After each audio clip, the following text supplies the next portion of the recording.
बेटी, क्या हुआ तुम्हें? तुम ठीक तो हो ना? ठीक हूँ कदर आपा। और अगर पकड़ी जाती तो क्या कहती? हाँ, जरा बताओ मुझे। मेरी अम्मी ने मुझे फेंक दिया है, इसीलिए मैं बाजार से टिश्यू खरीद कर यहाँ आकर बेचती हूँ। वो कौन लोग होते हैं जो इतने छोटे बच्चों के साथ ऐसा करते हैं?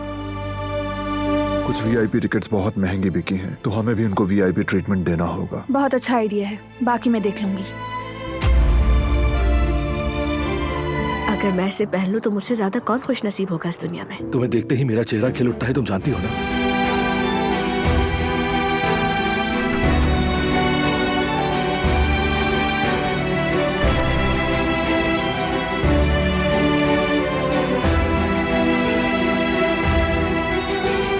बताओ मेरी बच्ची, फिराद साहब ने कुछ किया है क्या, या कुछ कहा है तुम्हें?